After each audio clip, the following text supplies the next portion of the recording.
შემაშფოთებელია, რაც შუახევის მუნიციპალიტეტში მოხდა და ჩვენ ამას ყოველდღურად ველოდით, რადგან სამედიცინო სერვისების შეწყვეტას ტრაგედიამდე მივყავართ.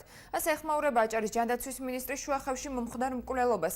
უგზარ სურმანიძის თქმით, მომხდარ საქართველოს ჯანდაცვის სამინისტრო სწავლობს. მინისტრის შეფასებით, მაღალმთიანეთში გადაუდებელი ქირურგიული მომსახურების ხაზი უნდა შენარჩუნდეს და ამისთვის უწყება უკვე მუშაობს.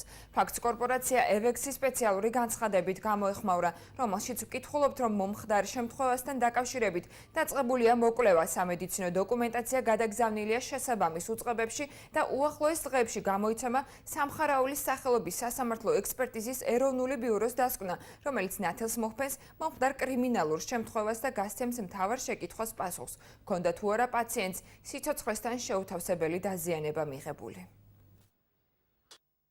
დაშავებულების კლინიკაში შემოსვლისთანავე ადგილზე მყოფი ექიმ სპეციალისტების მიერ დაიწყო წინა საოპერაციო მომზადება.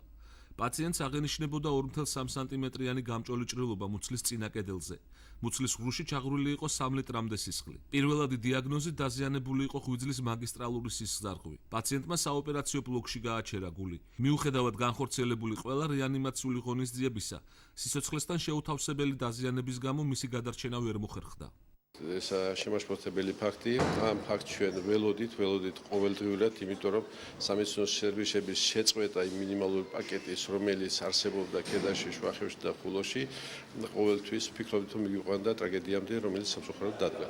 ჩვენი პოზიციაა, რომ სამივე მუნიციპალიტეტში იმის გათვალისწინებისა მაღალმთიანი მუნიციპალიტეტები, რომ იქ საკმაოდ მაღალია რისკი უესრად რაღაცა პრობლემების და მოსახლეობის ჯანმრთელობის სფეროში, უნდა იყოს ადგილზე ორგანიზებული გადაუდებელი დახმარება ქირურგიაში, თერაპიაში.